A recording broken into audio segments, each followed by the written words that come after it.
We called it the ritual. I want to be clear that we were teenagers when we named it that, and the naming was the kind of thing teenagers do when they want to invest an ordinary practice with more significance than it naturally carries.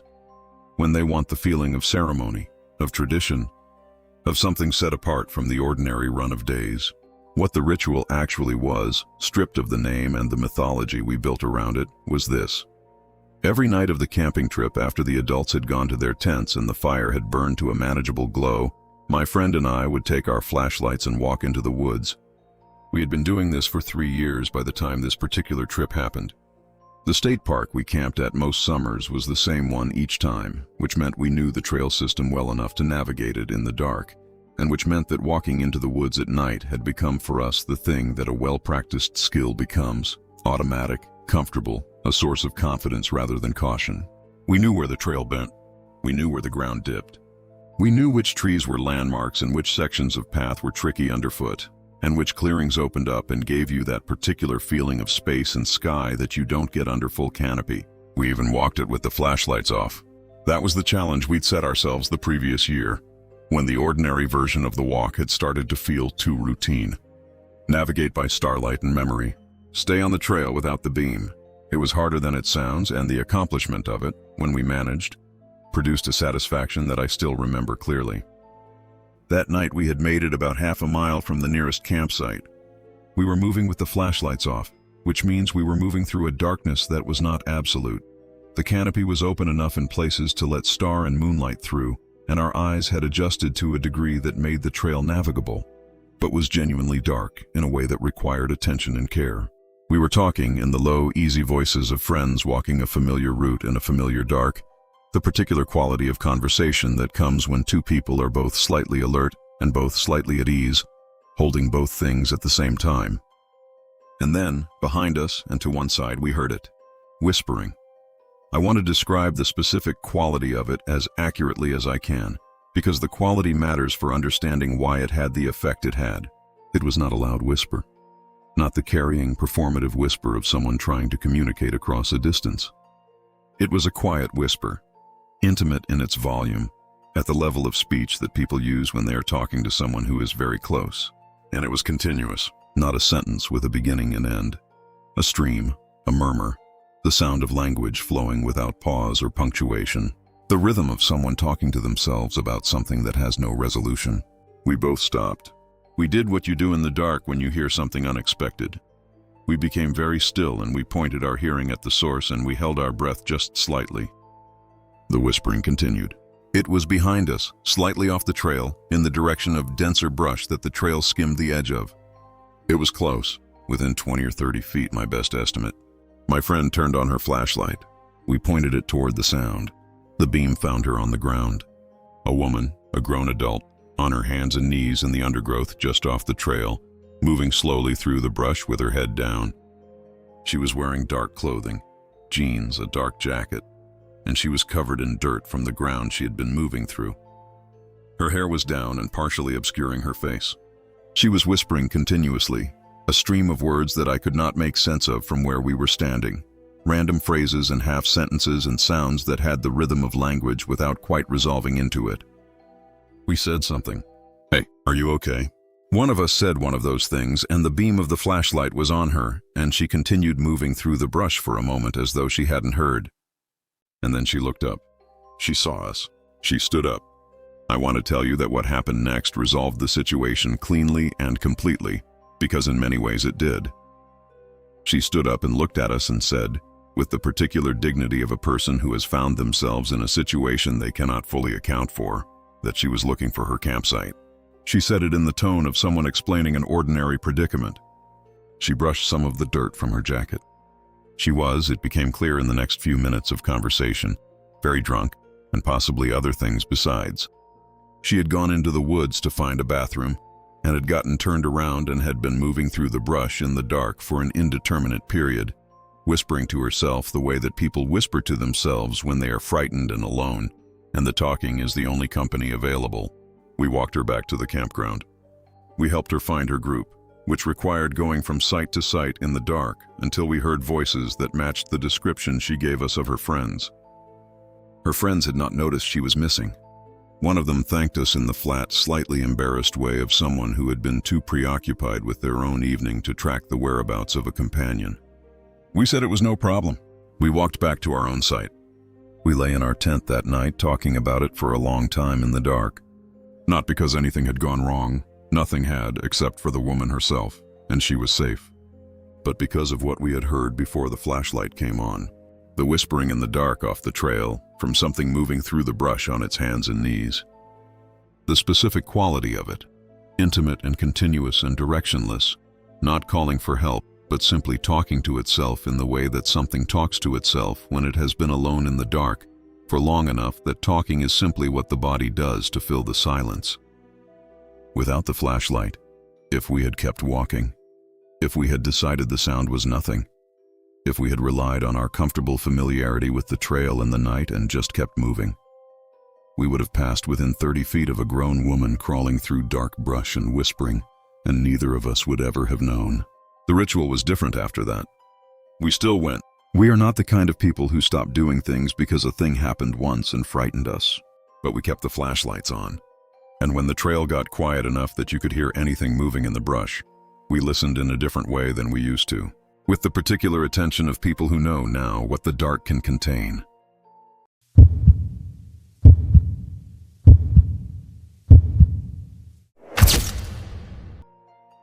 Some of what I saw in search and rescue I have fully processed, and some of it I haven't. That is the most honest thing I can say as an introduction to this story. I spent several years doing volunteer search and rescue alongside my work in the national parks, and the experience produced a particular kind of competence and a particular kind of weight, and I carry both of them still. The competence I'm glad for, the weight I don't talk about often, and when I do talk about it, I choose carefully, because some things have enough darkness in them that the retelling requires a particular kind of responsibility. What I'm about to tell you is one of those things. This happened in the deep part of winter. The specific kind of winter night that exists at altitude in a national park. Temperature well below freezing. Snowfall that had been going since mid-afternoon and showed no intention of stopping. Wind that moved across the open country at the base of the mountains with the particular force and steadiness of something that does not distinguish between the living and the inanimate. It was the kind of night where the protocol is simple. You are inside. You are warm. You have planned for this. The call came through at the start of the evening. A woman was missing. She had been part of a group staying in a cluster of scenic cabins in a section of the park that was accessible in summer and theoretically accessible in winter, though the conditions made the theoretical access considerably different from the practical reality. The group had been inside the cabins for most of the day, and they had not kept adequate track of each other's whereabouts. The specifics of why she had gone outside in those conditions, in those clothes, at that time, the specifics came later and were consistent with the kind of human miscalculation that search and rescue encounters regularly, and that the people involved always find difficult to account for afterward. My partner and I were part of the search unit that was assembled and deployed. The drive to the cabin cluster took about 2 hours on roads that the conditions were making increasingly difficult. When we arrived, the group was inside, and the mood inside was the particular mood of people who have understood, finally and fully, that something has gone badly wrong, and that there is nothing they can do about it themselves. We talked to them. We established the last confirmed sighting, the approximate time, the direction she had been heading when she was last seen.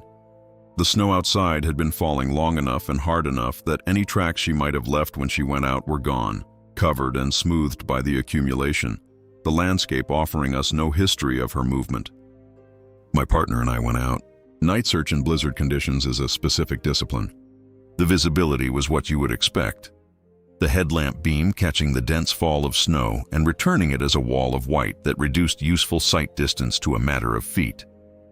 You navigate by compass and by knowledge of the terrain and by the particular sensory calibration that experience produces, the ability to distinguish between the sounds the storm makes and the sounds that exist underneath the storm, the faint signals that the environment sends through the noise of the weather. We found footprints, briefly. A section of trail where the tree cover had given enough shelter from the direct fall of snow to preserve some trace of a path. We followed them. They went in the direction of a stand of timber that ran along the base of a long slope, away from the cabin cluster, and away from any of the obvious shelter that a person with local knowledge would have moved toward. The footprints ended where the tree cover ended and the snow had filled everything in. 3 hours and 41 minutes after we started. I can tell you the time precisely because the precision became a detail that lodged in me in the way that specific details lodge when the overall experience is significant enough that your memory preserves the granular facts in extraordinary resolution. 3 hours, 41 minutes of searching in that blizzard, my partner and I covering the ground in the expanding circles that the protocol requires, our communications with the rest of the team tracked and documented, and then my partner's light found the clothing. Not her, the clothing first. Arranged in the snow in the way that only one thing produces that arrangement, the way clothing looks when it has been removed. Coat first, then the layers beneath it. Then, further along, the items that required more deliberate removal. Shoes, and then bare feet in the snow.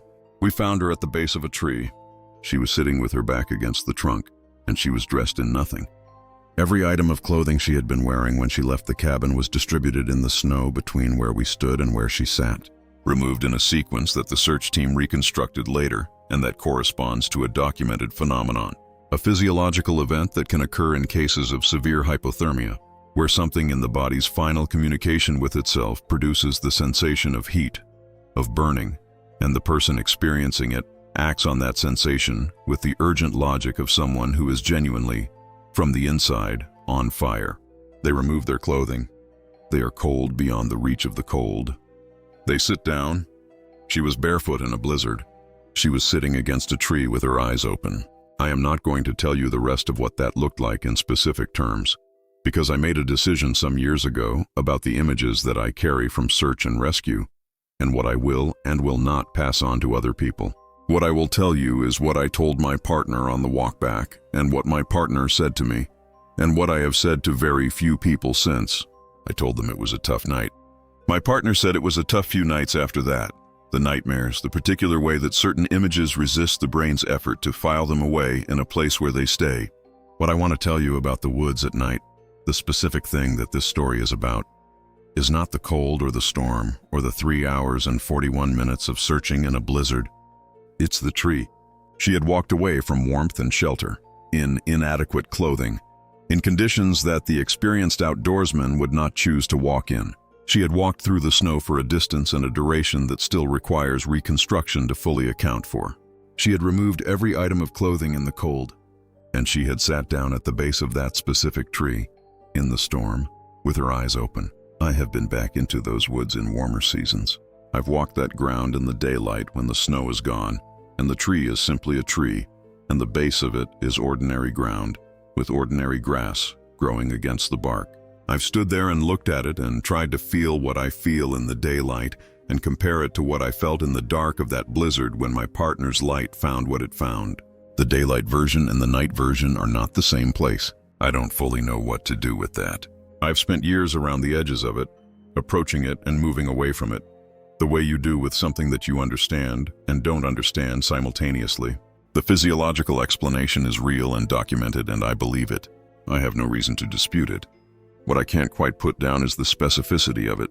The fact that she walked that distance in that storm, past other trees, past other shelter, and arrived at that one particular tree and stopped, as though she had been going there all along.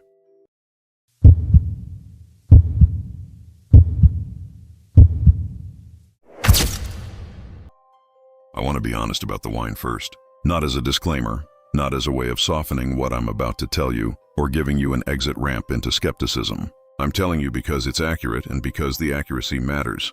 I had been sitting outside my truck that evening, alone in a stretch of wilderness that took the better part of a day's driving to reach, and I had drunk 2 glasses of wine with my dinner while the light finished leaving the sky. 2 glasses. I was relaxed. I was not impaired in any meaningful sense. I knew where I was, knew the sounds around me, knew the difference between the ordinary voice of a wilderness at night and something that did not belong to it. What woke me was not ordinary. Let me give you the setup fully, because the setup is part of why what happened was so wrong. This was a multi-day trip, the kind I had done before in this region and had come to value in a specific and serious way. The wilderness I was in was real wilderness, not a managed campground with numbered sites and ranger patrols and neighboring tents 20 feet in each direction. Real wilderness. The kind that requires permits and planning, and a clear-eyed understanding of what it means to be hours from the nearest settlement in country that does not adjust itself to accommodate the presence of human beings. I had driven unpaved roads for the last several hours of the journey.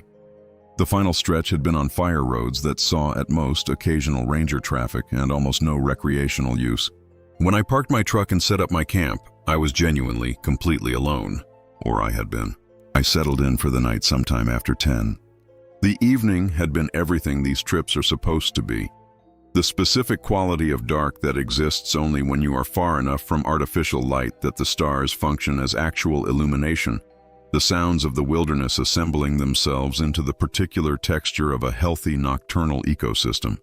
The smell of cooling desert air carrying the particular mineral sharpness that it carries in country like this at altitude. I liked these sounds. They were familiar. I fell asleep in my truck with the windows cracked in the way that you crack windows in the backcountry, because the air is good and the temperature requires it, and you have made your peace with whatever insects might take the opportunity. The chanting was what came through those cracked windows and pulled me up from sleep.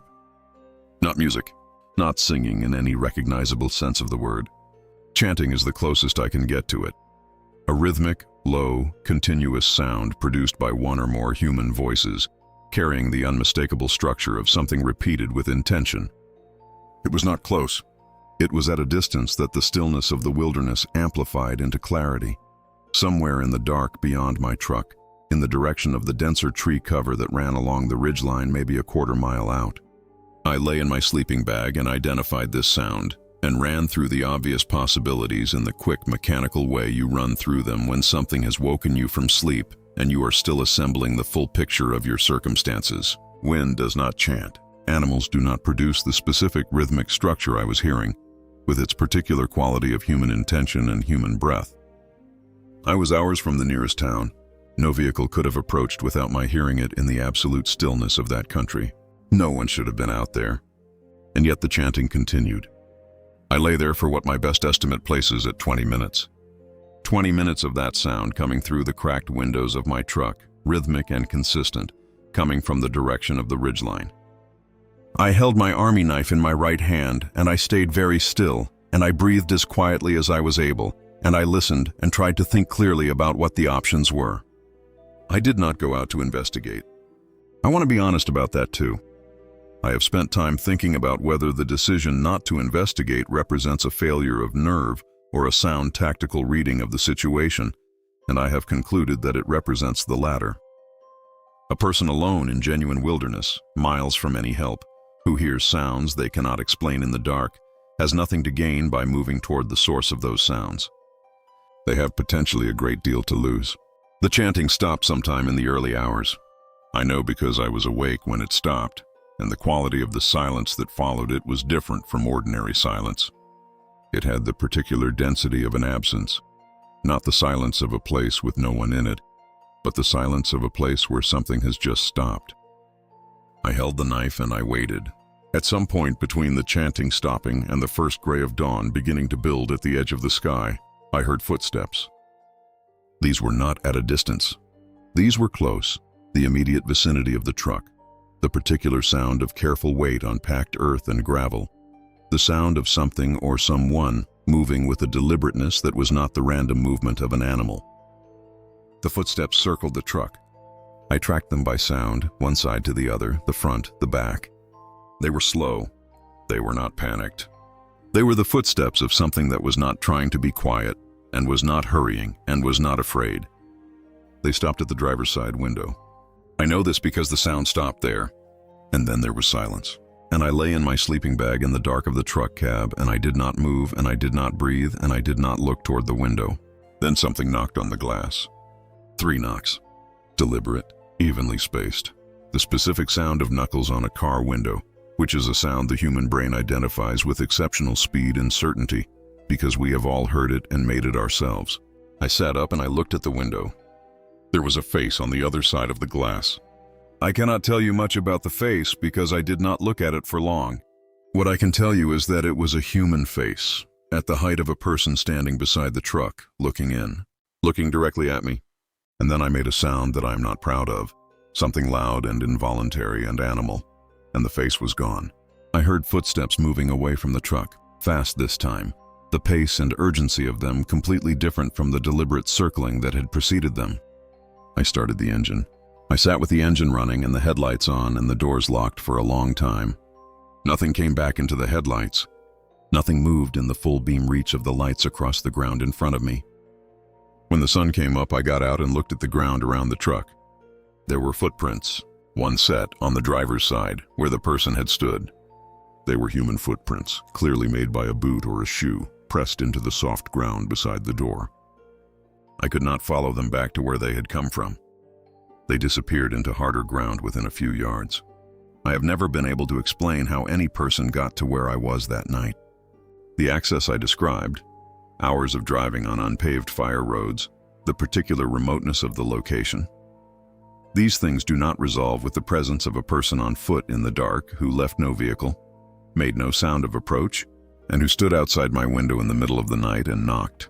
I moved camp the next morning. I found a different spot, and I spent the remaining nights of the trip there, and nothing else happened, and they were good nights, the kind of nights that trip was supposed to consist of. But I sleep differently in the back country now. My windows stay fully closed regardless of temperature, and I have not returned to the spot on that fire road where I camped the night the chanting started. Whatever was out there on that ridgeline in the dark, with its rhythm and its deliberate footsteps and its face at my window, it knew I was there. It found me in a place that no one should have been able to find me, and when I made enough noise to scare it away from the glass, it left. I want to believe it left for good. I have no evidence that it did,